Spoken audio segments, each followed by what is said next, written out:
And we are live. Welcome, everybody, to the Daily Advantage podcast. Today, we have Mr. Stephen Bilko. Morning. How you doing, man? Beautiful. Fantastic. Good to hear. How are you guys? I'm good. A little tired, but we're good. Life's good. Yeah. So, Steve is a really interesting guest because we've been working not necessarily with him, but kind of alongside him and now with him for, I don't know, a while. Yeah. Probably like 2 8 months or years. something. Yeah, I mean, yeah. That's when we initially met him. Yeah.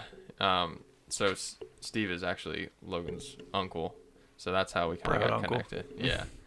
And so Steve, tell us a little bit about yourself. So I am born and raised in central PA, central Pennsylvania. Yeah. Rural Cambria County, Pennsylvania.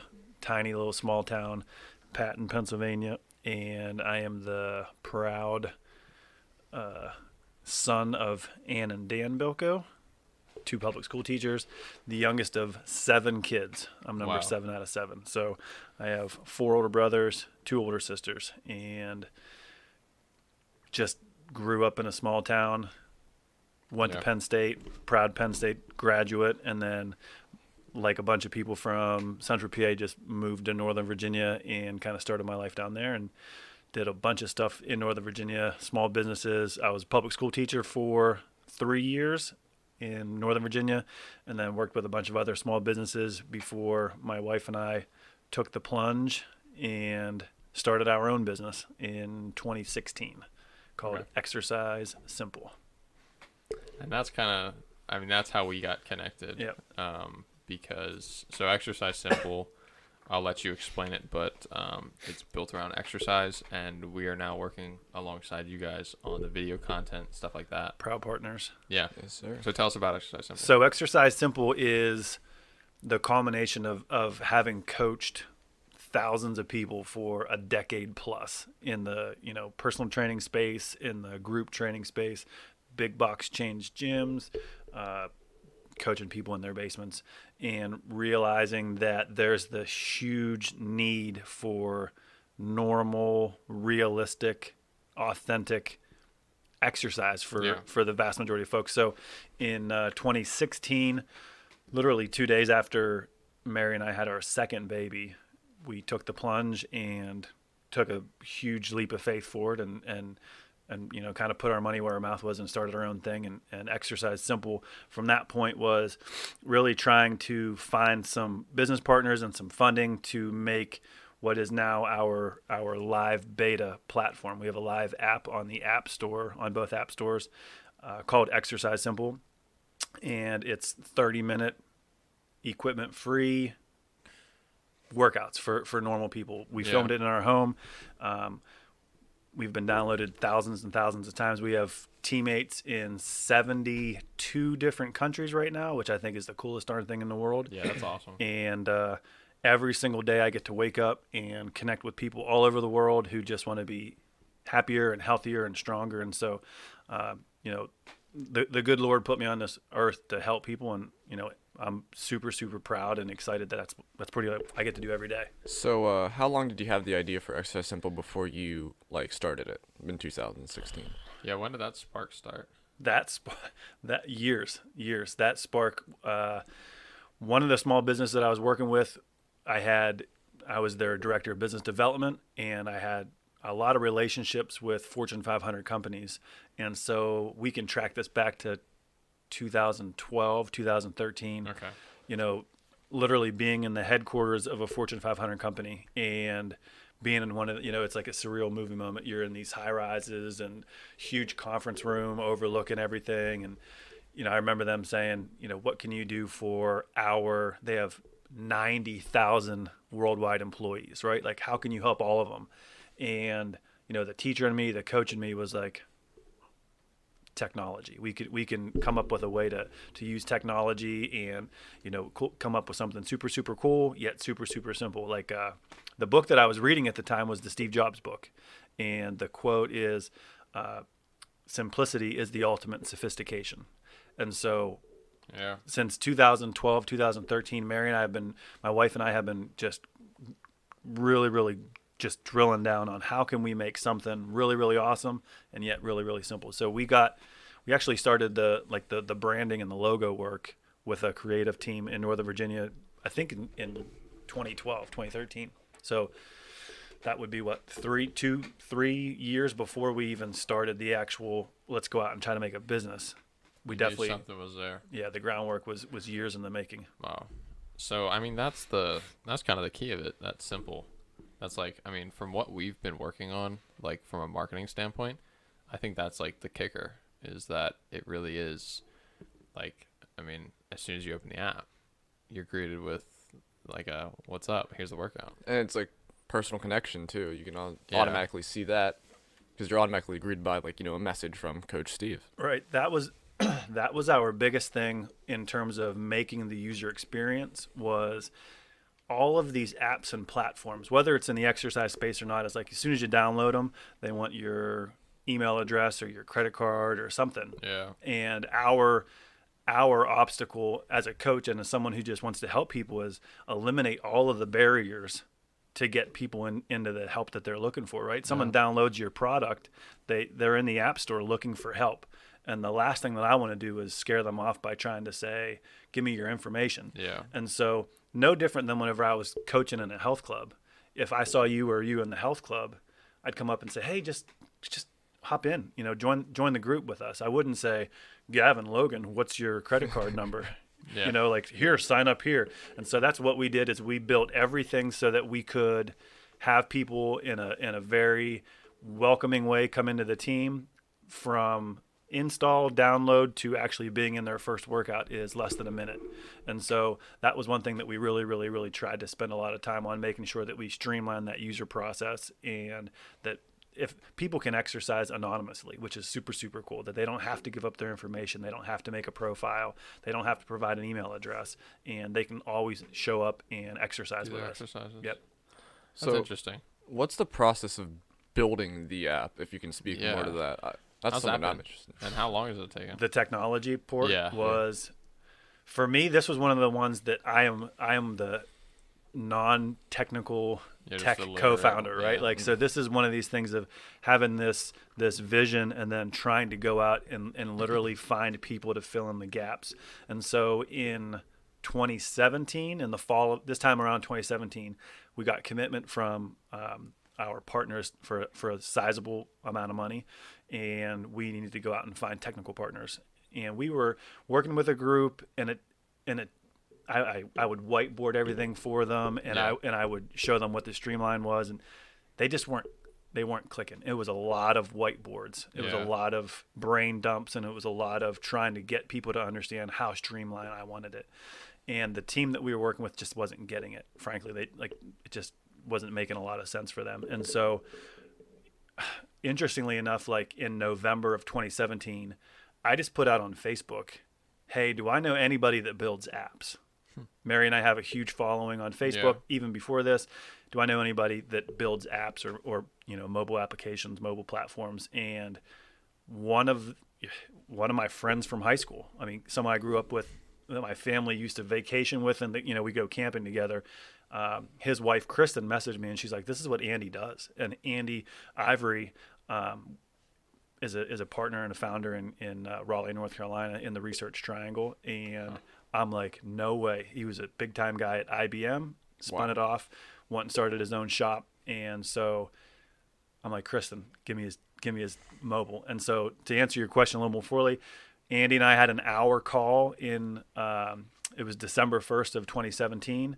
I said, hey, look, our third child was on the way in the next week. And Kendall was born December 8th. And a week later, I drove to North Carolina and spent all day with Andy and Eric and Chris and all of these guys on the team, whiteboarded everything.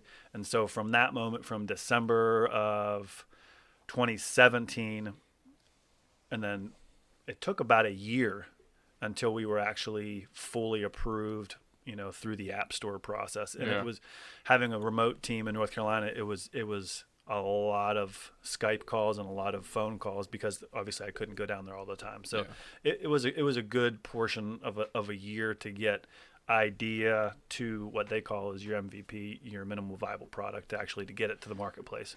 So, how about the hustle? Because I feel like, you have two kids, a third one on the way, and you're trying to build a business. A lot of us entrepreneurs want to talk about hustle, but that seems like the peak hustle. It's like no excuses. Like you're a father of two already, you have another one on the way, and you're starting an app. That's like pretty ambitious. Yeah, what does that like? So I mean, that's rooted, and for most people, it has to be if you're doing really what you want to do, without like the outside voices and stuff. So like, where did that start? Because I mean, you're through and through. You want to help people. Obviously, you're not going to put all these years into something that is built around helping people. So where does that start in Steve? Well, there's two different things that you guys are kind of throwing at me. Yeah. Take your time. The hustle, the inner fire, the spark, it just comes genuinely from me seeing other people in this world take what they want from the world. And this world is anything that you make of it. Yeah. And the bumper sticker of this world is what you make of it. Go get it. When I was teaching, I had a poster on the wall that said the value of life lies not in the length of the days, but the use we make of them. And for me, that was something I talk to my young kids, talk to you guys about all the time. Like, hey, I can't promise anything other than that sun's going to come up tomorrow, and the highs and the lows, everybody in this world is going to go through them. What are you going to make of them? And so for me, it's not a financial thing. For me, it's a self-fulfillment thing of, I don't know how many days I'm going to be on this earth, but I'm going to give it my best. My dad, who passed away in 2015, just a hard working guy. And his thing was, you may never be the best, but you can always give your best. That's what he told me when I was playing sports, when we were doing academics, that kind of thing. And so for me, all of this is realizing that I have the opportunity of a lifetime, a perfect storm of great network, being right outside of Washington, D.C., incredible resources and capital, and having the talent to be able to push through. It was a self-actualization of saying I can do this.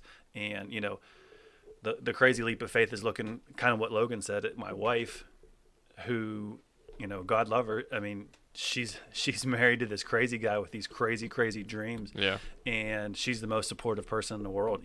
Everything, I always say that every single one of the countries that we're in, we're only in because my wife, she's the team captain of this whole thing. Yeah. Right. So it's the long answer is I don't know where it comes from. None of my family is, small business owners.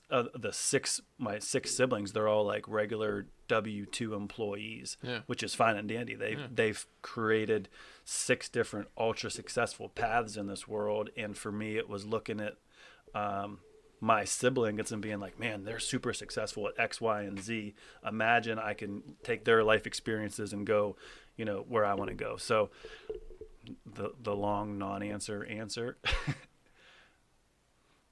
So on so you're 7th on the 7 order. I'm here. number 7. Lucky Do you number think 7. that has to play in like this competitive? Because the world of business is, nobody cares. Like you make what you make, and you'll just get eaten alive if you don't. If you don't try hard enough. So like, do you think that it could spur from that competitive nature of just growing up and always being last? Not always. Wow. In the number sense. In the number sense. I think if you put that wire under, like that. Yeah. Very, very interesting in our family dynamic is that we're out of the 7, 5 boys, 2 girls. We're each other's best friends, and yet we're each other's biggest competitors, right? And so that's important. In a sense, having 4 older brothers that kind of pushed you around is good. Yeah. It makes I tell people I'm bulletproof, man. Like you can't hurt me. You can't harm me. Everything that I've been through prepared me for that moment of what you're saying. Business is cutthroat. People don't care. Yeah. And so I think that then in that element, absolutely, that you're kind of hardened, callous, if you will. But then in the exact same sense, like I said, one of my older siblings, brother in the military, brother who's a firefighter, these people literally are doing exactly what they wanted to do since they were kids. Yeah. And so you just kind of sit back and look and say, it wasn't super easy, but they followed their dream to do what they want to do. Yeah. And so for me, that was a big portion of quiet the noise, quiet the environment, and listen to your heart and listen to your soul and just go for it. And, you know, everybody in this world goes through the ups and downs. Yeah. It's controlling how you function through those ups and downs. Speaking of ups and downs, me and Gavin last podcast, we talked about like failure and how it's like been, you know, like the biggest teacher to us. Can any like failures in the process of building Exercise Simple that like really is like, you know, Oh yeah, a bunch. like how like formed you or like stuck out to you and really helped you? Man, How many fail, punches in the gut were? I fail every single day.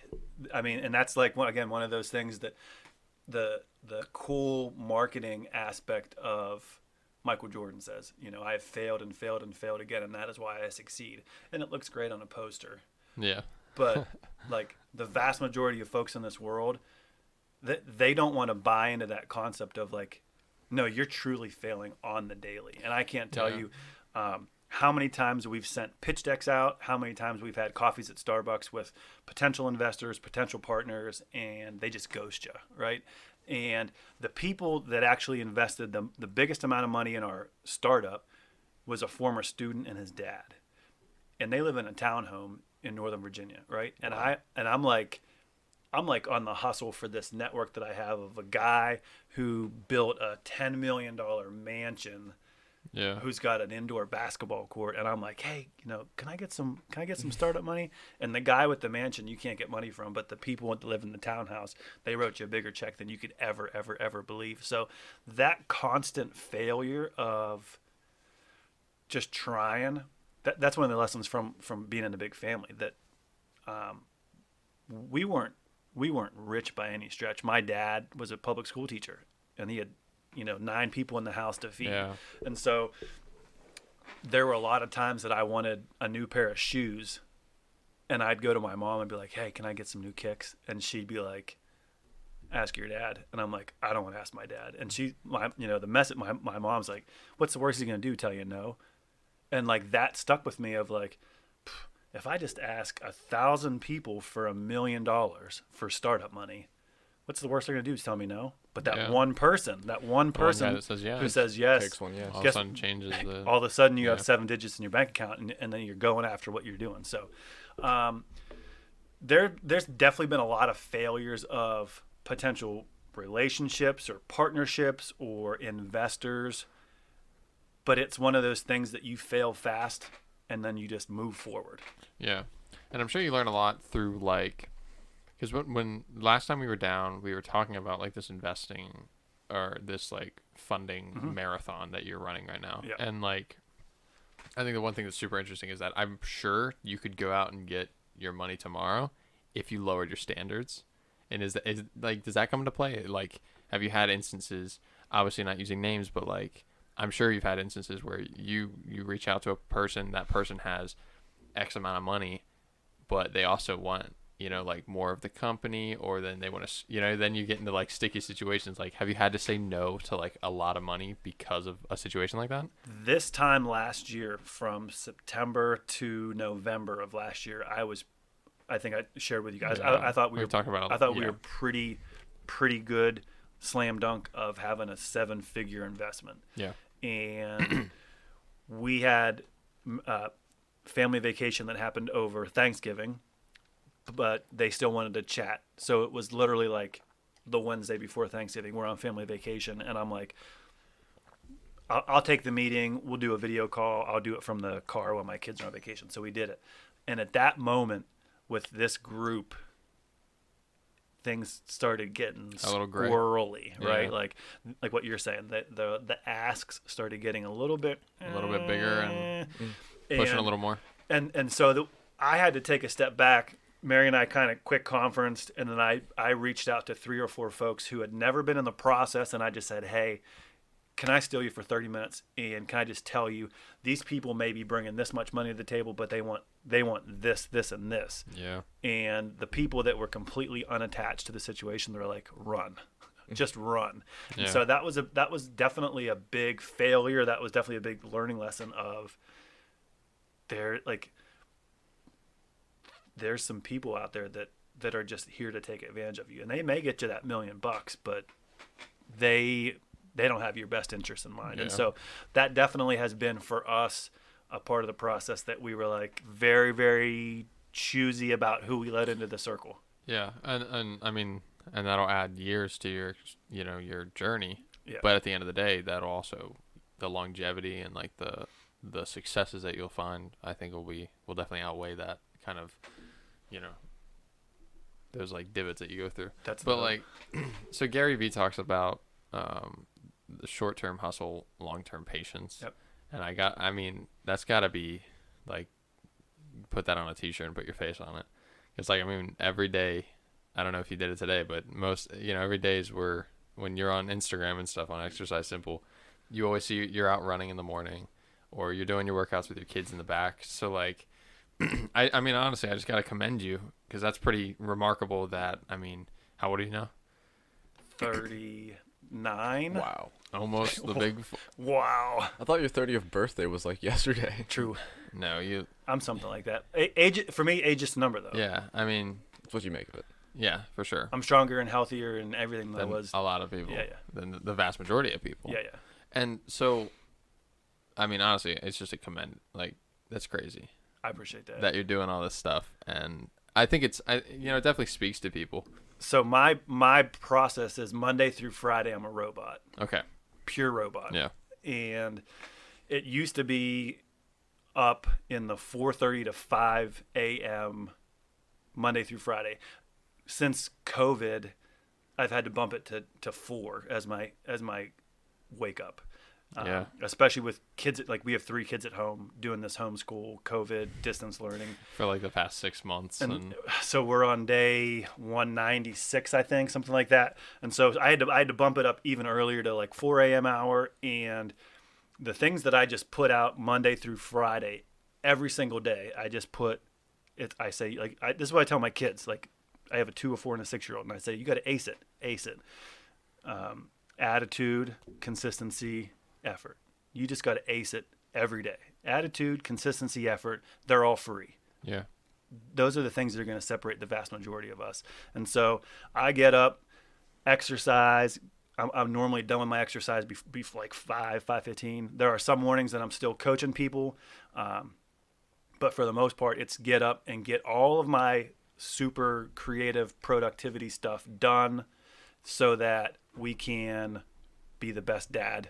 Mary works from 9 to 5. She's got a normal 9 to 5 job. Yeah. So from 8:55 a.m. to 5 something, I got 3 kids that I need to be trophy hubs and stay home and run that and do all of that. You're 9 to 5 as a teacher now. And then after 5 p.m., then Mary and I basically high five. She takes over, and then I go and run it until I've been trying to get to bed at like 9 o'clock, which is kind of tough. I'm in that 6.5 hours of sleep kind of thing. But It's not terrible. it's It's the coolest thing in the world. So, but today's a Sunday, so I slept in until 6, Ooh. right? Wow. But I was still up and fired off Yeah. an email before 7 to a guy that I had a meeting with yesterday on a Saturday. Mm-hmm. And so for me, people say like, if you love what you do, you never work a day. And I definitely believe that, but that doesn't pay the bills. There's a yeah. And so like the Gary Vee thing and all of these people that we follow, I think right now, everybody wants to be an entrepreneur. Everybody, it's all really over social, flashy. right? Yeah, it's very But flashy. nobody wants to be a small business owner. And really that's what being an entrepreneur is. Nobody wants to do that 4 a.m. workout and read your business book at 10 o'clock at night. Yeah. Everybody just wants that. Let me just post a photo here of me with this car on this vacation doing this cute quote. The vast majority of people want elite, when in reality they need every day. And that's something that I'm trying my best to like put out to the world. If I can help one more person every day, that's my goal in life. It used to be just one person a year. Then I can help one person a month. And right now my goal is to help one person a day. Just help them. be healthier, happier, stronger. One person a day, that's 300 people plus that I helped in a year. Yeah. And so at the end of my days, when that sun goes down on me for the last time, my story will be told by the thousands of people that we just put a little bit of good in their world. And there's no dollar sign that will ever be connected to that. Yeah, that's incredible. Well, okay. That was a perfect ending to the YouTube segment. So thank you guys for watching. We're going to take a brief intermission, and then we'll be back. All right, I'm just going to keep it running. But, yeah, we'll turn off the cameras. And then get back into it. Holy shit. I need to stretch a lot.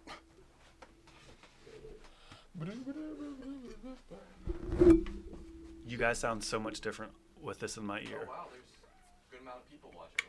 Really? We got some 3-4 people. Morning. I think they just stopped in. We'll take that. Love it. Better than zero. We'll see you later. That's super cool. Yeah. Might as well do those each time. Give people a little more. So now what are we doing? Same thing, just not live? It'll just be the audio You can segment. take that live video, save it, and put it on IGTV. Is it cool if I do that? Yep. One Honda.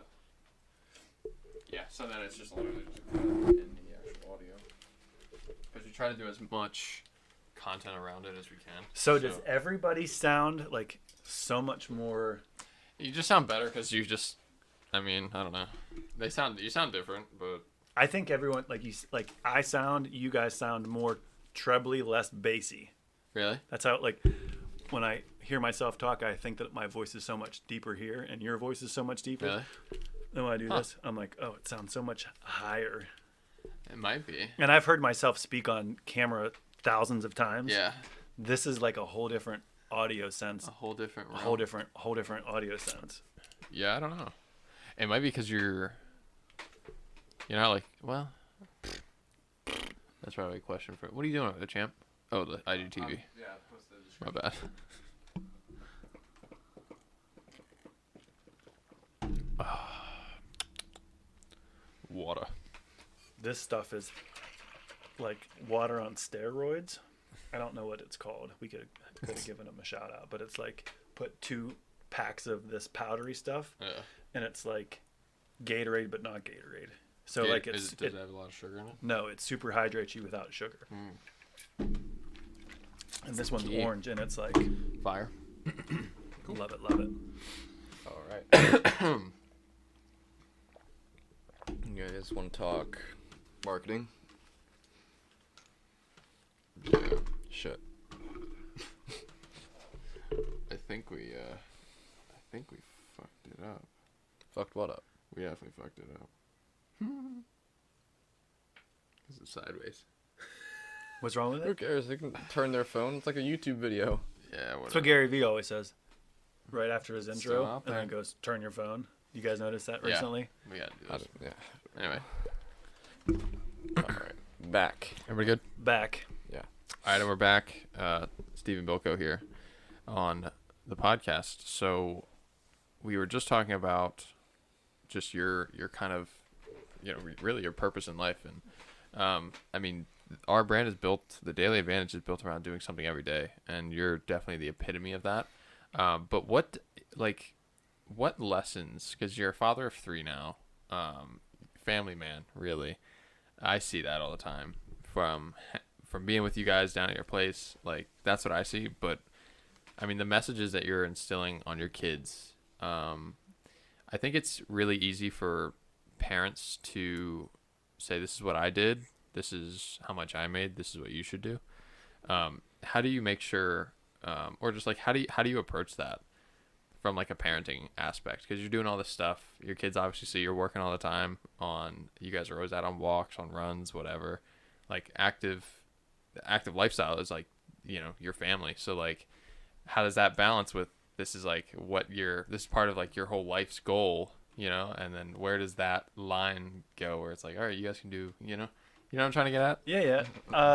I mean, obviously when we went down this crazy path of a true startup and Yeah. then filming in our home, I mean, our our workouts. We're Coach Steve's coaching. There's 3 random strangers. We're filming on a Tuesday night, and then at 6:45 p.m. in the middle of a workout, in walks Mary with 2 kids and a newborn at the time. Yeah.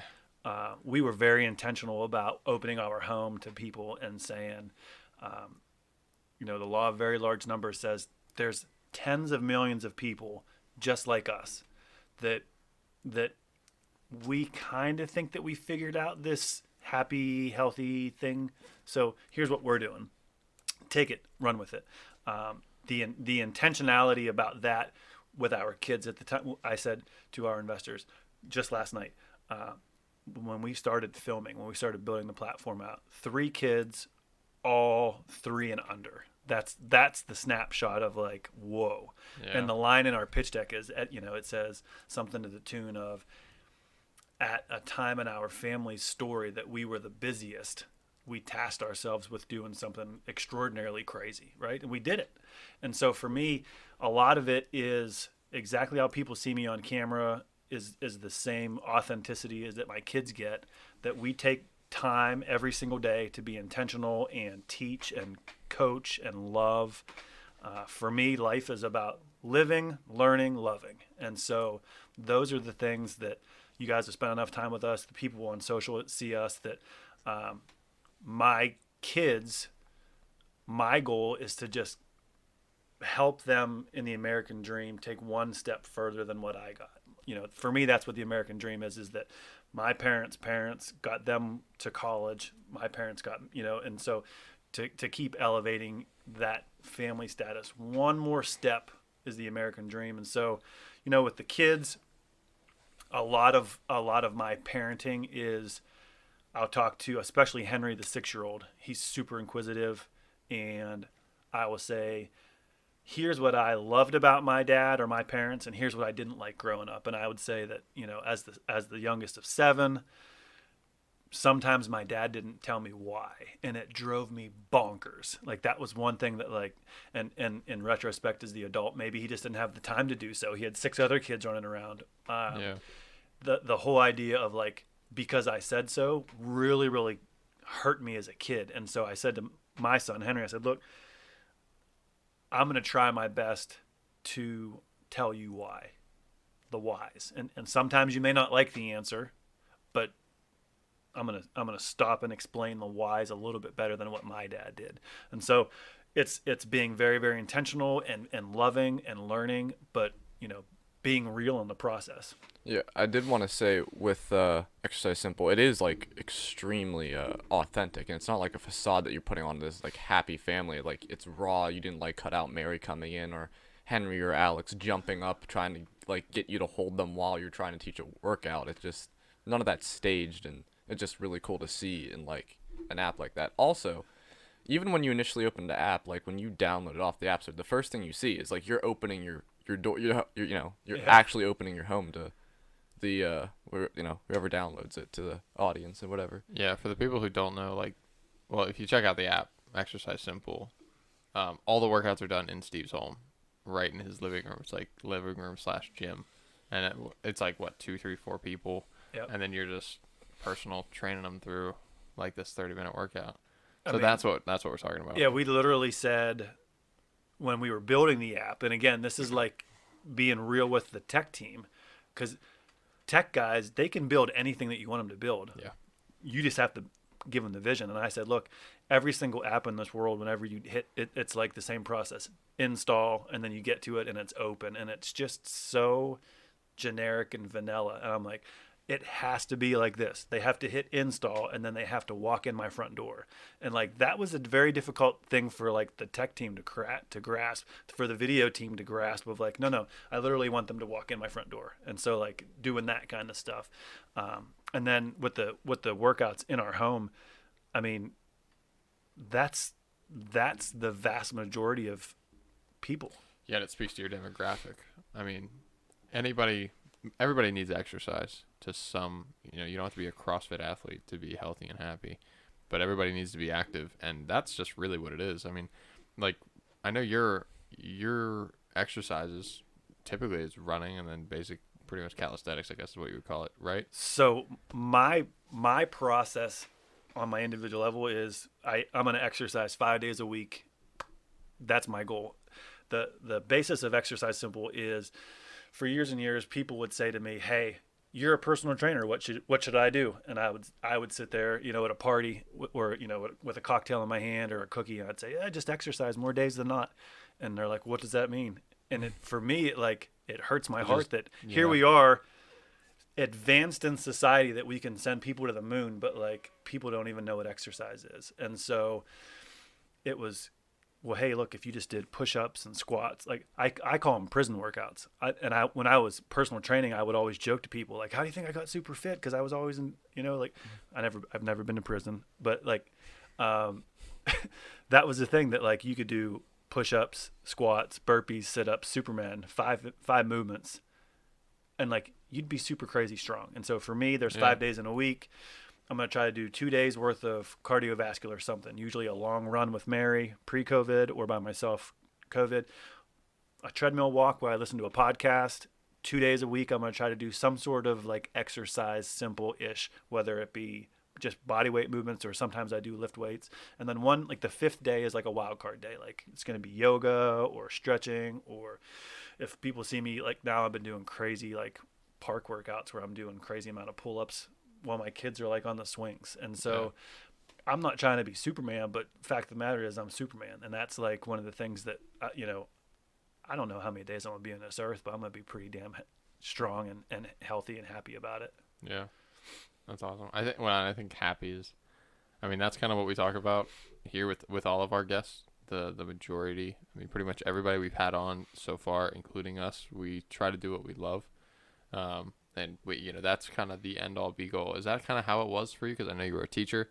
I know you were a personal trainer working for another company. So like, did that motivate you? Did that like get you to a point where you were like, this kind of sucks? Like, and you know what I mean? Like, was there a point where working as a teacher, obviously you get things out of every job, you figure things out, you learn more things, but like, was there a job that you realized I probably need to, like? In the recent professional history, never. Everything that I've done recently has always been by choice and something that I've wanted to do and loved to do, and look back at with nothing, even with a little bit of, man, that was the coolest thing in the world.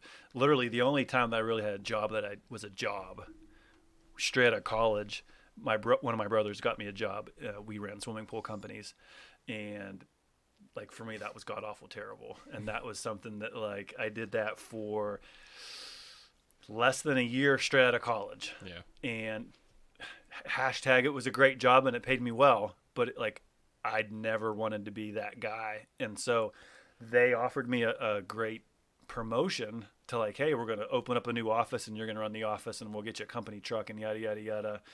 And I'm like, no thanks. Like, like swimming pool companies. Yeah. And like in Northern Virginia, like most every single HOA and hotel, like they're run by a staffed pool service company. And so in the middle of college as a 20-year-old, I was running dozens and dozens of contracted pool companies, like for, millions of dollars. And I just didn't like it. Like I didn't want to be the pool guy. And the guy that runs, like to this day, he's the pool guy. Scuba Steve is what they call it. Like Gavin, shout out to Gavin. My guy to this day has made a fortune. He's one of the most fabulously rich people that I've ever known. And he does it because he runs swimming pools. When I was teaching, I always told people, you don't have to be the next Bill Gates. Like think about like Bed Bath & Beyond or like Home Depot, like those guys are billionaires. They figured out this little market to run with it. So swimming pools was something that, but I will say this, it opened up so many cool opportunities and people that I met. I went into this, I was a lifeguard 4 days after I graduated from high school in 2000 is when I graduated high school. So here I am, Central PA, graduate from high school, moved to Northern Virginia, and I'm like riding the metro every day as an 18-year-old, 19-year-old, working in Arlington, literally right across from the Pentagon, and really, really, really cool, like Yeah. huge condominiums with all of these big time DC people. And this one old guy was the nicest guy I'd ever met. And I talked with him every single day, this cute little old man every single day. And one day he's swimming.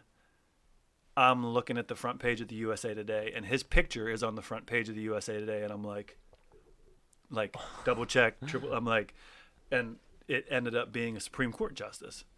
And I'm like, oh, Holy shit. right? Like, I'm like, oh my gosh, like that's Justice John Paul Stevens right there, like in my pool. He's just sitting there. And the most humble guy you'll ever. He has since passed, but I played it cool.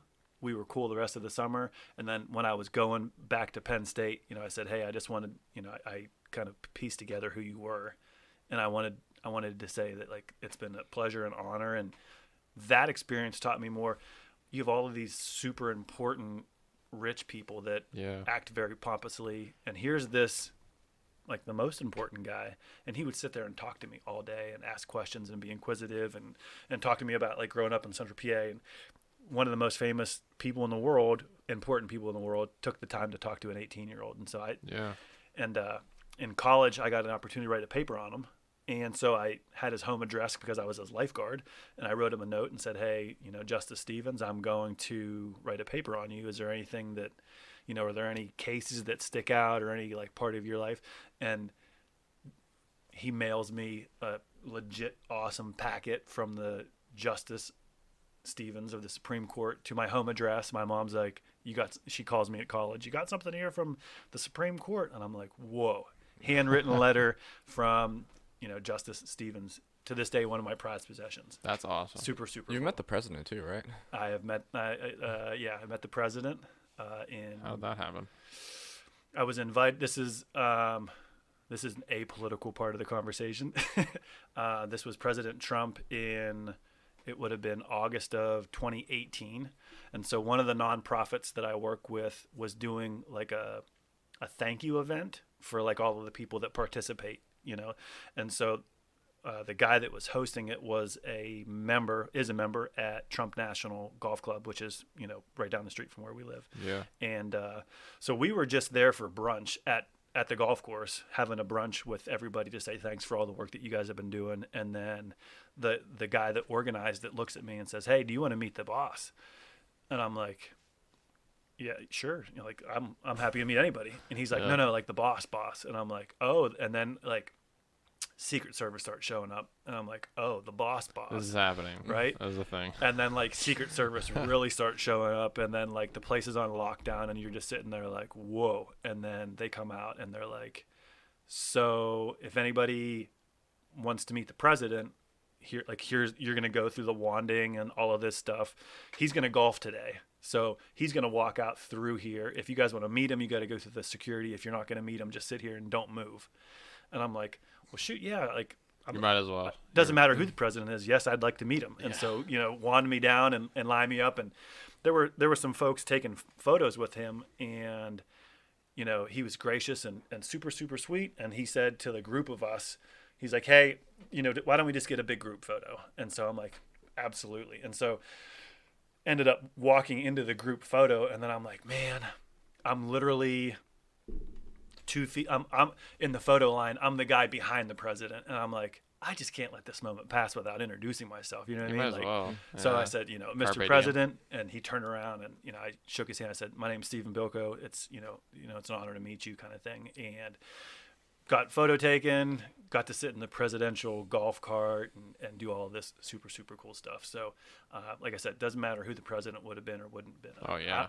I'm down with like small town kid from Central PA. Yeah, I'm gonna meet the president every day, twice on Sunday. That's sick. That's nuts. You do a lot with nonprofits. I know we've worked a little bit with the Aaron Peterson Fund, Yep. stuff like that. When did that how's that go? So, Aaron Peterson Fund is a nonprofit run by Celeste Peterson, who's like like my Amazing woman. yeah, like my best friend. Like she and I are best friends. She's like my mom. She's like my sister. Like she's just like amazing woman. Yeah.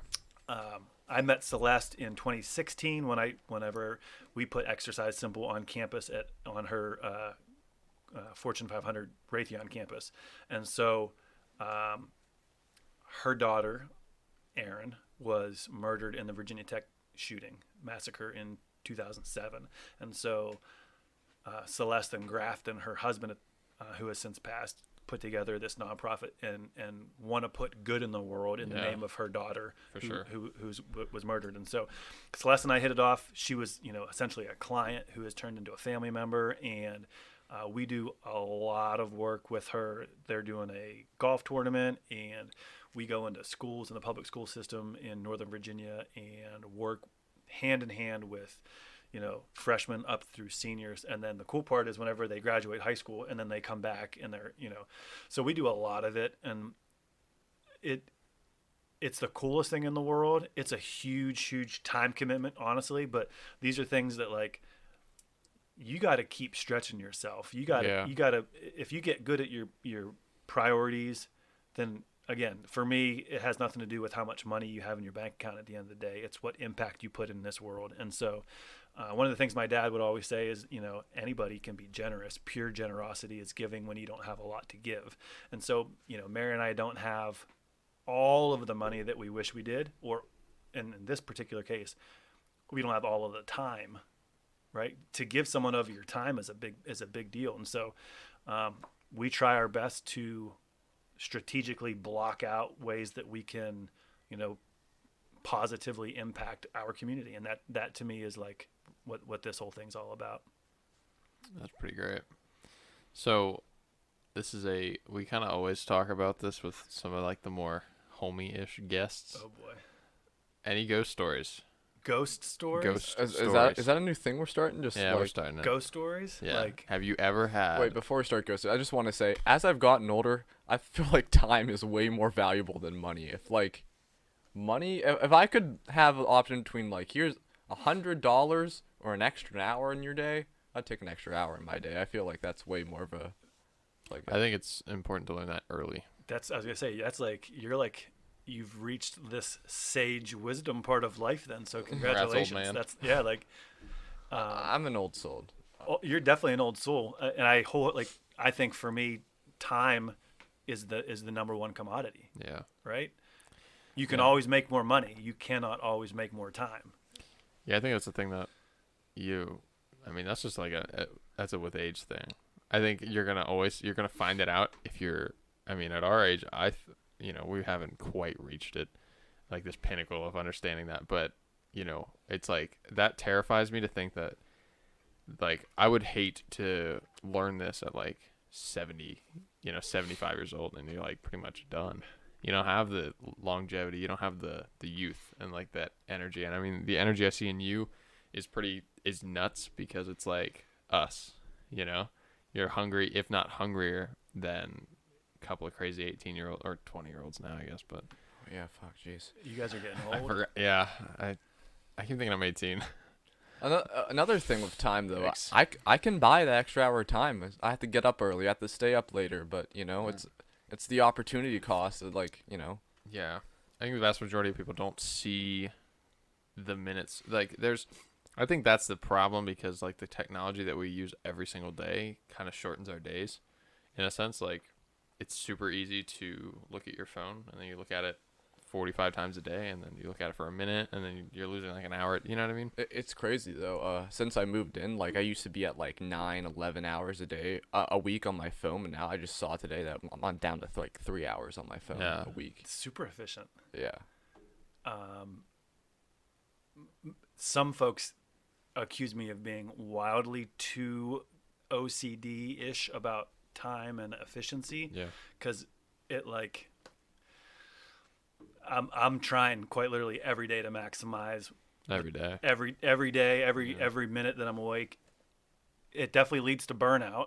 So there are definitely days of listening to your body and let's take a break and recovering, actively recovering, or you'll notice I don't post on social normally on the weekends. Yeah. The only thing I really post on the weekends is my morning have the best day. I take a picture as the sun comes up or the sky and just say have the best day. For me, that's like one of those things of like social media has just been corrupted by all of this negativity.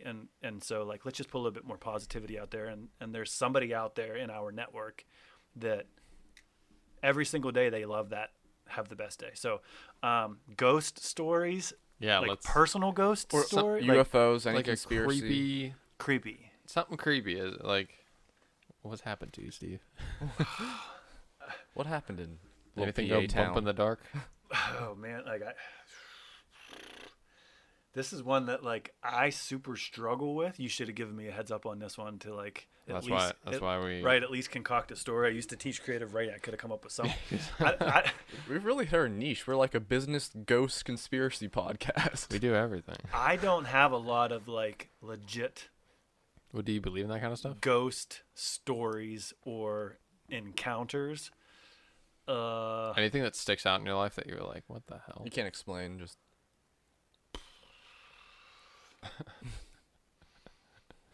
I mean, my brother said he saw a ghost in the basement one time, but that's like Nothing to you. that's like What about like wild animals? I fully believe that people who leave the physical life somehow, some way remain in the realm. You think of, every time though?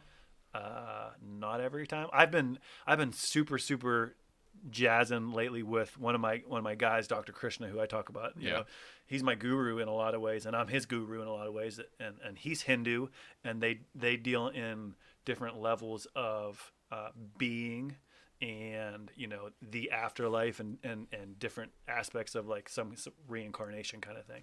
And so I super jazz with some of that. My dad has passed, and I can tell you, you know, part of me passed when he passed, but also he's definitely still here. There's definitely times that like, I'm like, oh, like you, I don't know, you can like feel like, oh, hey dad, like there's definitely that element. When I was 26, my best friend passed away, and, there's definitely an element of Bishop who's still around. Yeah. Bishop has talked. I've heard him talk to me. Really? I don't know if this is what you're looking for. No. So here it is. Day after my 26th birthday, my best friend committed suicide. Right, like this is the worst thing in the world. Yeah. And that was in July of 2007, so 2007. Mary and I, our first date was less than 2 years later, which was 2009, and our first like vacation ever together away was that summer, like, so it was 2 years. And I super remember being in the ocean, looking back at my beautiful new girlfriend on the beach, sunset. I mean, like, It's just perfect. And me like verbalizing like, man, Bishop, I wish you could meet this girl. And like the skies opened up and I heard my best friend talk to me. He's like, that's her girl. That's your, that, like, and he said it like I heard clear as day, like, that's your girl. That's forever. Like I heard it and I'm like, whoa, like I ran out of the ocean and I'm like, Really? like you're never like, so Well, that's what we were looking for. then you got slammed by a wave. then I got stung by a jellyfish.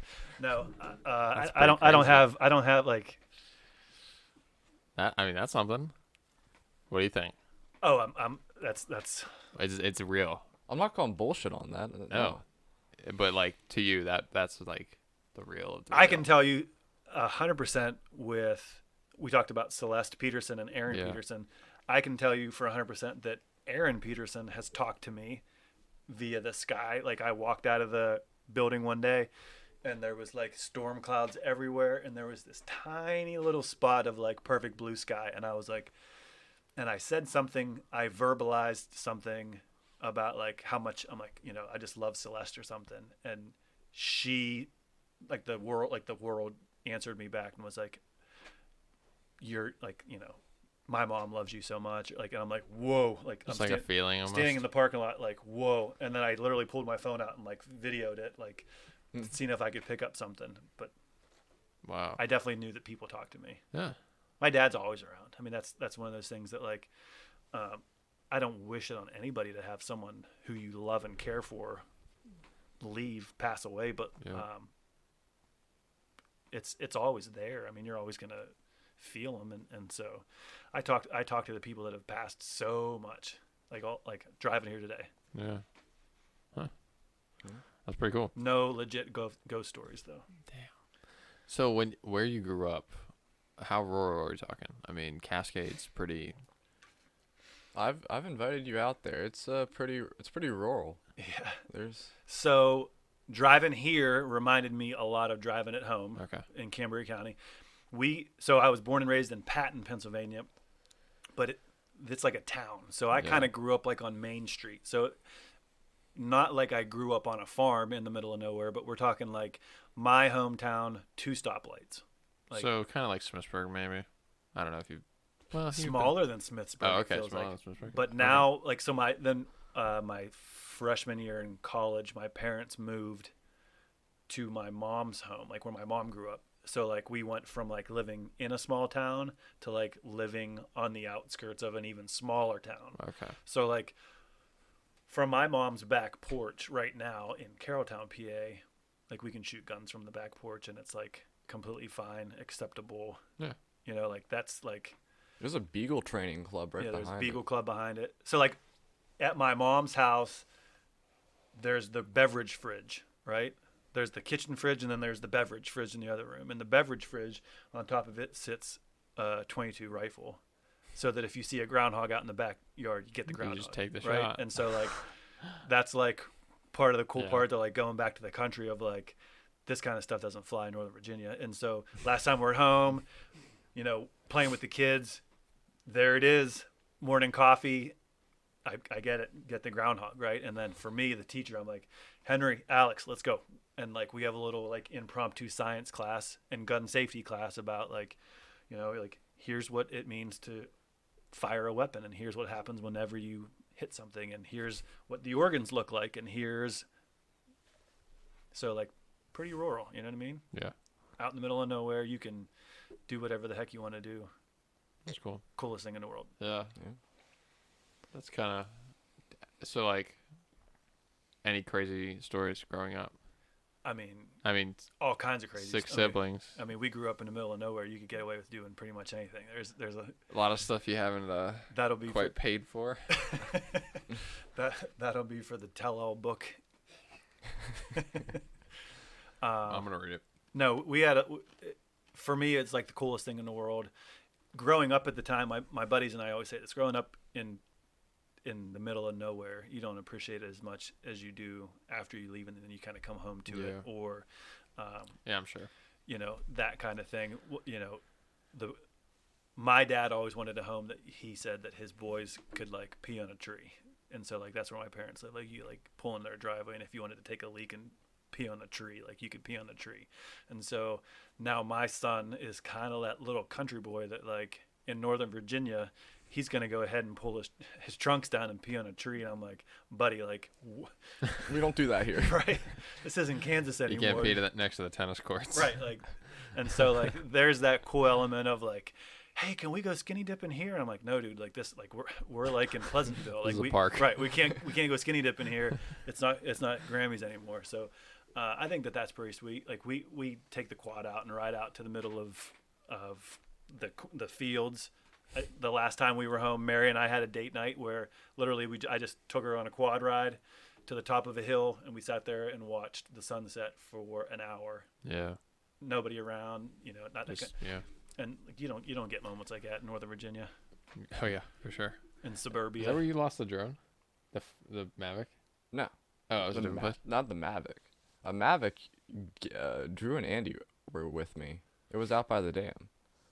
Huh. I lost the other one. The Mavic Air. That was in West Virginia. That was like Okay. somewhere else. Oh yeah, Gotcha. that was like That was like legit ATVing. nowhere. It's like just coal mining towns. Gotcha. Yeah. Well, rip Mavic Air. Gavin still salty about losing the drone. I'm not actually. I paid him for it. Oh, so we're I good. called Oh. him immediately after, let him know, and I said I will pay It for was it. so funny when he called.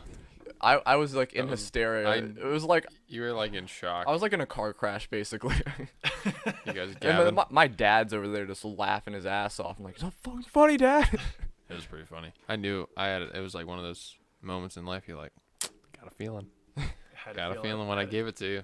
Something was telling me, and then you called me. I'm like, yep. I had a feeling before the flight that was like, there's a good chance I'm gonna lose this, and I was like, you know what, fuck it. This guy's never coming home. Yeah. The Rip. one that got away. So I'm trying to. I mean, on that, like, I think it's super easy. It's something that I think I've struggled with, which is like material possession. This is a like random topic, but like, I mean, we got Hit me. bands on bands on bands of gear sitting around me all the time, and it's like this weird thing where I'll take, like, I was just in Maine. I was just in Northeast United States, 11 states, just like traveling a lot and seeing a bunch of different things. And I have like this expensive, super nice camera with me, and I like hardly ever brought it out. Like, well, this is kind of for like Logan, but like, do you ever feel that where yeah, I feel that, but then you just kind of like forget it, and you're like, I I mean- want to just like kind of live in the moment. well, to that circumstance specifically, I mean, I felt that way when I went to like Shenandoah with my girlfriend. It's like Yeah. I could be shooting this and trying to document and stuff, but like it's what this really about is just spending time and like Yeah. enjoying it for yourself and like having it in your mind and taking it all in, not just like I want to make a video, I want to have content. It's just, Yeah. like, it's cool to shoot. It's a great opportunity. I mean, I'm guessing you obviously took advantage of that, but like Yeah, sometimes. it's more about just being in that moment for Yeah, me. do you get that? Because like, I mean, like family time. Oh yeah. You know, I mean, you're always making.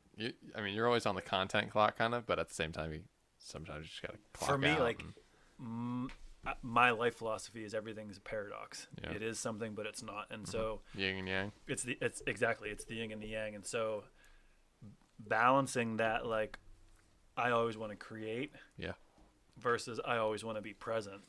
And I think that as a society, we're kind of all struggling with that, Yeah. because even on the times of you guys are super content creators that like you don't get to like 60% of the stuff that you shot, right? Yeah. That you're still sitting on boatloads of I could have, should have, would have, maybe next time. Mary and I definitely, as a family, you don't want to miss a moment. So there's that, like, oh, we're going out for breakfast, and I'm like, we're really just going to take a picture of the five of us eating a breakfast like this, and then you're like, oh yeah, that's the coolest picture in the world. Yeah. So there's this I getcha. balance of your kid does something really, really, really super cute, cool, funny, and you're like, oh, I have to document it, and then you're like, but then it's not. Let me just watch it. Let So- me just enjoy it. 100% of this, even at like Christmas this year, we kind of went old school. I set up the iPhone in the corner on a tripod and just let it run, rather than trying to always get each, show me the pic, like that. I wanted to kind of be there, but then now I have 43 minutes of film on an Yeah. iPhone that I'm literally never going to get back and like go and chop up to make it into that perfect video. I think I got two things. I think also it's about having things for yourself, because I think in this modern age, like, everybody's sharing everything. I feel like having Yeah. some things for yourself is pretty special. And another thing I wanted to say was I think where me and Gavin are, and like what we're doing, what we're shooting, and like we're just hanging out sometimes, and where we came from, I think that was the balance of us just like living in the moment, but also like just making content and And just learning our shooting and craft. doing what we love. Yeah. I think that was like that perfect balance right there. But yeah, the first couple years were just like we'd go on trips and make a whole video about it, and then we'd go on trips and not ever take a photo, and it's like just living in the moment kind of a thing. But on your point, 100% agree, because there's, content for the masses. There's content for your brand. There's content for your social. There's content for your besties. Like there'll be a picture that is the best picture ever that I take, and I only send it to Mary, Yeah. just for what Yeah. you're saying. Like this, everybody doesn't need to see this. I think everybody would love to see it, but I think that was more of like a family moment, or to your brothers, or like saw this, thought of you kind of thing. And 100%, man, it's like it's that balancing of being present, creating content, and I'm always like, if I could just get like a GoPro on my chest Yeah. to like video my entire day, and then you guys could take it and make it into super cool. But like, I don't know. I definitely have that feeling of where's the balance, where's the line of putting it on, turning it off, kind of thing. Absolutely. Yeah. And then your kids want to create content now too. So the same thing of like, where's the balance of saying to your kids like, oh no, take this moment and put it in your brain. Let's just watch the sunset. Right. Same thing. Yeah.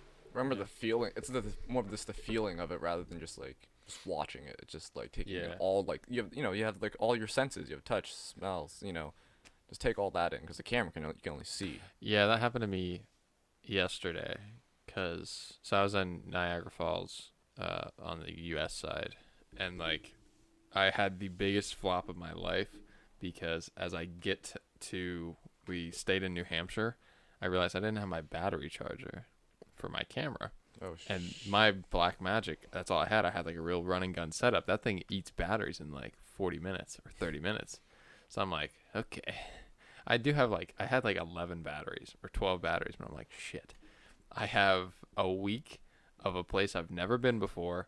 How do I optimize every single shot I took? So it's like this super hard mental battle of like, this is nice, but it'll be cooler to get like the bald eagle, at Kevin's and stuff like that. So like, this happened to me yesterday. We walked like a mile to go to the Horseshoe Falls, which is the one that everybody knows. The Niagara. And, well, yeah, because there's two, and so we went to the good one, and right as I get to it, camera dies, completely just. And so I took one shot and it just dies, and I'm like, okay, let me just put my camera away and just enjoy it. And it that was hard, that was a tough struggle for me, because I was like, my girlfriend's taking photos, she has her camera. I'm like, screw you, your camera's running and mine's freaking, my expensive 6K camera is sitting in my bag because I screwed something up. But it was like a perfect little, it was perfect. Like, I probably enjoyed that almost the most, because like I just got to sit and watch. Yeah, you just own the moment. Yeah. There was like this moment in Shenandoah, because like, it's way out there in Virginia. There's like no light pollution, so you can see a ton of stars at night. It was either, and I was just at like this differentiation between like, do I want to shoot a time lapse and possibly see the Milky Way with it, or do I want to actually just lay on this blanket and just spend time with my girlfriend and just enjoy the moment? Yeah, I think life is about balances, and I think like you're talking the yin and yang of how much family time do I spend, how much time do I spend on my business, how much money do I spend here on a vacation that I'm going to enjoy, how much money do I save getting generic water. Like, it's all these different balances, but I think failure is what you learn, failure is how you learn which way to go. Does that make sense? And it teaches you what is the best balance, I think. Like,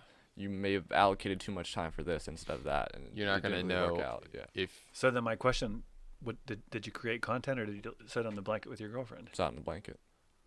Fantastic. I'm sure it was awesome. Shannon, it was dark. Yeah, I mean, I knew that in my lifetime I'm going to see there's going to be a lot of other chances to see the stars, and I'll probably shoot the Milky Way one day. And this one felt like it could flop too. I could not have seen the Milky Way. Like, that's what I want. It could not have been in view. Spend 30 minutes and then not get a shot.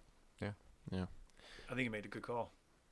Yeah, you definitely did. And then you got to think about where I grew up on the time in history. Yeah. When I was your age, I got a sneeze coming. Oh, snap.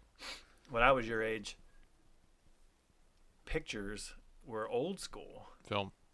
And so you really had to decide what moment mattered. What was worthy out of the, like, if you were going on vacation, I remember I went on vacation as a 20-year-old to Mexico, as an 18-year-old to Mexico. And so having essentially like 3 rolls of film, it's 70 shots, right? So like, I got 70 shots. 70 shots. And like going into it, where do you even kind of plan your shots? Yeah. And so like our today, just doing selfies with the family, we're doing 8 to make sure that we get one perfect one. Well, back in the day, you only had 70, so you weren't taking 8 of the same shots. You're taking 1, maybe 2. can you imagine the 1800s where it's like, wait, don't move, I gotta get this, and set up the tripod, like, I gotta expose for the next 30 minutes, and everybody stand still, don't let this. Yes, yeah. This takes 1 minute, and you freaking blinked. Right. All right, nobody blink for a minute. And that's for me, like, so then digital, and especially with cell phones started coming out, as you guys were kind of growing up, but here I am, the seasoned vet, mid-20s, 30s, and I'm like, oh my gosh, I can take a picture of every sunset.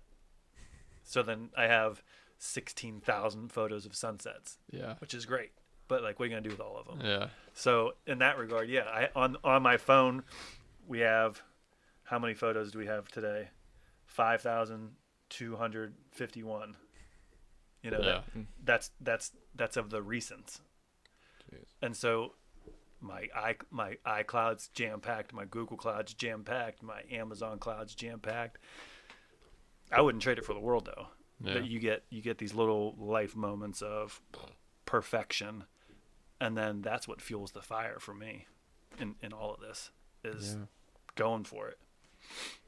So while we're on the basis of content creation, you want to talk a little bit about like just marketing Exercise Simple and what your kind of plan was, and talk about like the demographic a little bit.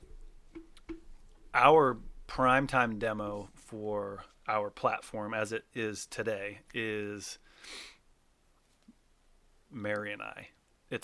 There's 85 million Americans in Mary and I's age demo, like middle-aged, I think is what you'd say. Yeah. On our last round of pitch decks for the fundraising, they wanted a little more data on that. So our top 3 user groups are all female, female, female, and that spans between age 25 to 50. And then number 4, number 5 is males between 30 and 45. So us. And so that makes up 71% of our user base. That was so starting a business is like a science experiment, right? Like you have a hypothesis. You're trying to prove an assumption. So on that, I'm like, we're walking on water. Like our assumption is exactly what we thought it would be. So trying to convert that into a marketing sense of telling the story of like, hey, here we are, crazy family, young kids. Look, we can still exercise at 7:00 in the morning before work starts. If we can do it, you can do it. So that's been our approach. A lot of the approach for like our social, of just looking at people in the eye and saying, hey, if it's important to you, you can do it, because all you have to do is press play and essentially play Simon Says.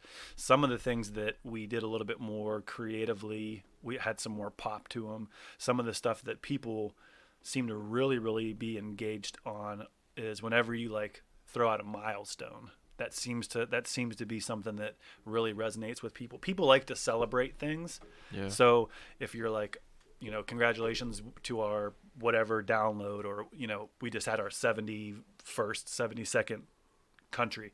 Those kind of things seem to get people on social pretty jazzed up about like, awesome job, great job.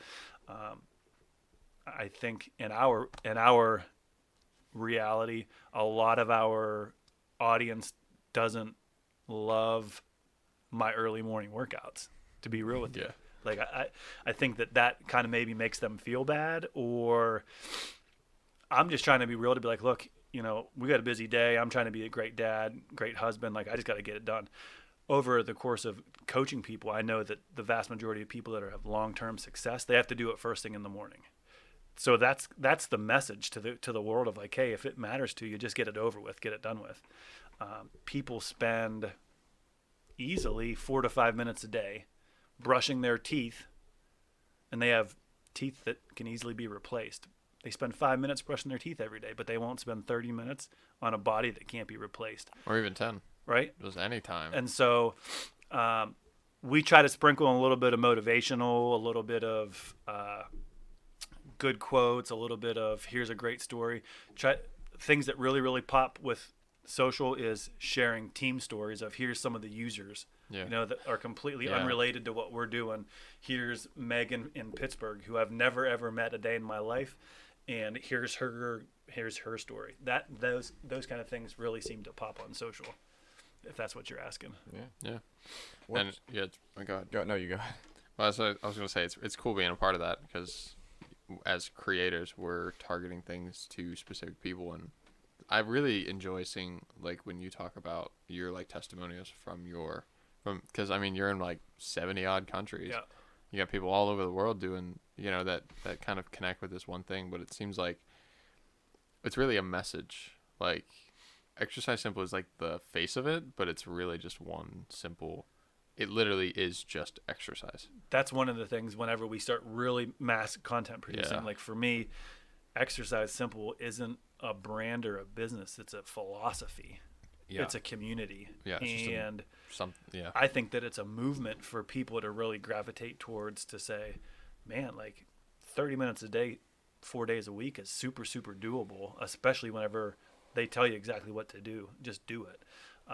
For me, like that's the really, really coolest part. We're not selling supplements. We're not selling programs. We're not selling there's literally nothing that people can even buy. There's not even ads. There's no ads. It's just exercise. It's literally Simple. right. And for me, like that's the coolest part of what you're saying. Like I know in my heart there are people in Pakistan right now who use the app, and like they got a workout in, and so that's pretty darn cool for me. That's awesome. And like for me, again, like I told people when I was teaching, when I was in my 20s, I'm like, look, I'm the only billionaire you're ever going to meet. And they're like, you're not a billionaire. And I'm like, Wait. maybe not in my bank account, but like the sum of all of my life experiences is worth well more than $1 billion. Like all of my students, all of my teammates, all of this, all of you guys, like at the end of the day, who's going to stand up and tell your story whenever you can't tell your story anymore? I'm super, super confident. It's like a legacy thing. And those people that will stand up and tell our story. Yeah. Have you had anything like stick out to you, like a story? So like, I was thinking about this because yesterday, when I got home after this whole trip, I was like, damn, I was just in Niagara Falls. I was literally just at the Canada border, and now I'm home chilling with my mom, like hugging her and going to bed. Like, it was a perspective. Have you had that with a story that you've heard and you're like, damn, have you had like a step back moment where like it's easy to get caught up in like going to meetings, doing this, paperwork, family, whatever, like you're Exercise Simple, but have you had that second where you're just like take a step back and you're like, wow, this is remarkable what you've done? Perspective. Yeah. Have you had that perspective slap in the face? I think one of the ones is whenever we filmed the last time at home. Oh, I talked about Dr. Saba from Pakistan. Like for me, that's one of the ones. And it was she, a COVID nurse, right? Right. She messaged me early and said in April or something, like, I'm on the front lines of this and I'm still exercising. Like that to me was like, whoa. Like, yeah. Last year when Henry started kindergarten and I went to pick him up at kindergarten, I was like, rainy day, umbrella, just walking up to the front steps of the school, and some lady on the sidewalk goes, hey, excuse me, sir, can I ask you a question? And I'm like, yeah, what's up? And she's like, I know this is so weird, but like, are you that guy on that exercise app? And I'm like, what? She's like, never mind. I'm like, no, what are you talking about? And she's like, are you Coach Steve? And I'm like, oh my gosh. I'm like, yes, I am. She's like, oh my God. She's like, we just downloaded your app. I'm doing it. My husband's doing it. The kids are doing it. And I'm like, whoa. And I'm very often not left speechless. And I'm just like, you're speechless. I'm holding an umbrella just like, oh my gosh. So then I like went and talked to Henry. And he's like, oh, that's Miss So-and-so. It's one of the teachers in the school. And I'm like, go home and tell Mary. I'm like, whoa. Like this actually works. Like these are real people. That's an actual person. And like that was in our community, right? But I've never met the woman. And like the lesson that I learned as an entrepreneur, as a startup guy, is I'm like, man, I needed to take her picture. I needed that selfie. Yeah. Because an hour later, I'm like, that's the story. Like, I didn't even ask her for a selfie, right? Like that, so that to me has happened several times in the context of like going to the grocery store. People have stopped me and they're like, hey, are you that guy? Or like they've said, they saw me and the kids playing at the park, and they couldn't believe that I was actually exercising with my kids at the park, and they drove by, and I'm like, oh my gosh, like, why didn't you stop and like say hi to me? And she said, my one son didn't actually think that you were a real person, and like we stopped and like beeped at you, and like you waved to us yesterday. So like in that sense, like there's been a couple of times that like you stop. You actually, yeah. And Mary and I have made it more part of our process in the last 6 months to do a little bit more recognition of just that on like a Friday or Saturday, put the kids to sleep. We rarely watch TV and like have like a date. Last Sunday we had a date while our kids were outside having lunch, and Mary and I just sat and like had a date on our own, and that was like one thing that we talked about of like, this is actually kind of working. Like this is real. And so, yeah, there's been several moments that everything just stops, and you're like, It's like surreal. yeah, you're like, Yeah. it was like movie moment. I call it like, you can like look at it and see yourself in the third person. I'm like, this is legit crazy. Like we were at the library last fall. We had a local magazine that did a spot on us, Yeah. right? And I thought it was the coolest thing in the world. So I like mailed it out to all my family and my friends and all of this jazz. But like a month later, I have Henry and Alex at the library, and I hear Alex like, oh my gosh. I'm like, Alex, shh, it's a library. And she's like, Henry, look, Dad's in this book. And I'm like, what are they talking about? And like, I go around the corner and there's a stack of the magazines, and like, they're looking at the magazine that I'm in, and I'm like, oh my gosh, like, Holy crap. Yeah. you know, like it's that paradox. Like it's kind of a big deal, and then it's really not that big of a deal because Yeah, you're just doing your thing. that's kind of how I roll. Like I think that I'm the most important person in the world, But at the same time, I'm just a lump of you're meat. just a guy, Right? I yeah. get clobbered by a Mack truck on the way home today, then Whatever. shovel me up and put me on my way. Me and Gavin have been recognized in public like twice. Yeah, we've had a couple times with like guy making my coffee at Sheets, and he's like, "You that guy with the podcast?" I'm like, what? Yeah, it's weird. Thanks. Kind of cool, right? Yeah, it is. It's weird. It's It's like like it doesn't make any sense. I mean, but it's like those micro wins. That's pretty cool. It's It's a guy that listens to the podcast. and you're like, yeah, should have taken a selfie. Yeah, it really was.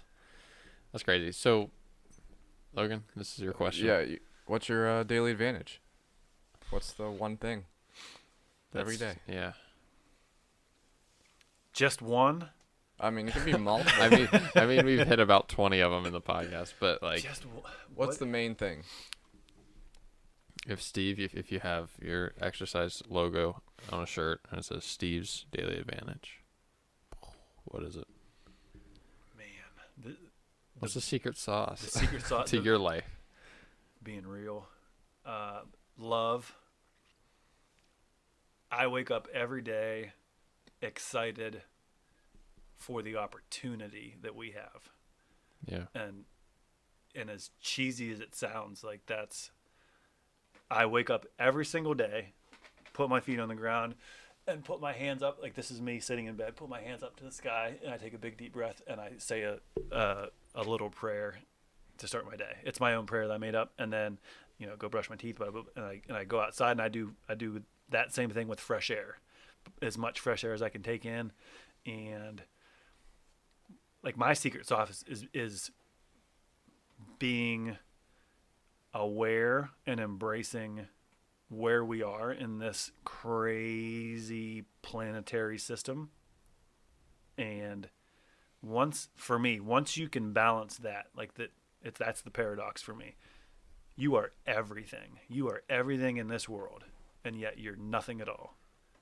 Once you can balance that, you're dangerous. Like you are absolutely dangerous as to what you can accomplish. Like there was my older brother bought a children's book when he moved out. It's called Everyone Poops, right? Like everyone poops.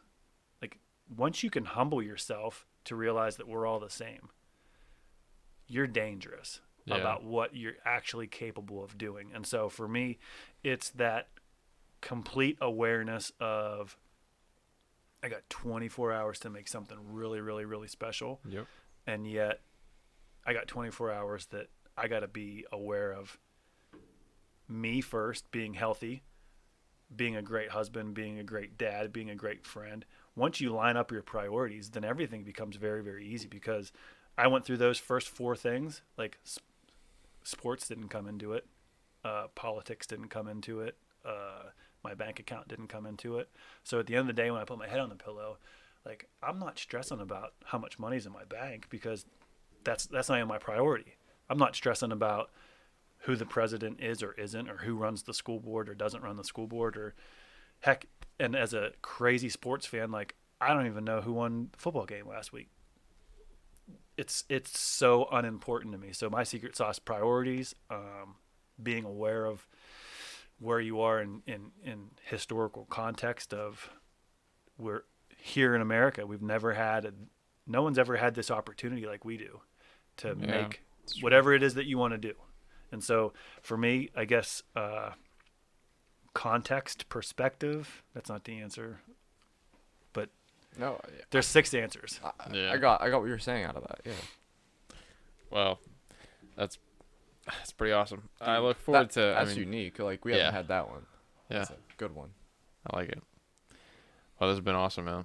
This has been a tremendous podcast. Thanks so much for coming out. I know it was a little bit of a drive. No, it was perfect. I would say to you guys, I'm super proud of what you're doing. Well, thank you. Thank you. Like, I'll flip it back across the table to say, very few times in life are people going after what they want to go after, and very few times, especially our young people, putting the hustle in. That's one thing that we've connected from the very beginning of. I'm continually floored, amazed, proud of the work ethic, the consistency. A lot of folks, it's trendy for the media to say about how much trouble this world is in because the younger group is this lazy, entitled, yada, yada, yada. And I'm just like, they're not looking at the right young people. They're not looking at the right people who are 18, 19, 20, who are doing great things, who are trying great things, who are the hustle is a real thing. Yeah. And so it's not some social media meme up there that doesn't mean anything. The hustle is every day checking in with people and being like, yep, we're going to do something crazy on a Sunday morning. Like, there's not people doing this. So for me, you guys are the 1%. You guys are the people that are actually living the daily advantage. And so for me, I think that's the coolest thing. I'm super, super proud of you. I'm super blessed. I'm excited to do more of this. I'm excited to take these kind of things to the next levels of the stuff that we've talked about. So thank you guys for inviting me here, opening your home, opening your hearts. And I just love you both. Well, thanks, man. I appreciate that. I'm excited to see where Exercise Simple goes in a couple of years. Oh, yeah, we're just getting started. We're just getting started. I feel like 10 years down the line, we'll still be saying we're just getting started. That's well, yeah. Well, that's beautiful. Obviously. Because that's what they say at Amazon right now. Oh. Right? That's scary. Cool. That's crazy. But yeah, you got to think like that. You got to think like that to take the next step.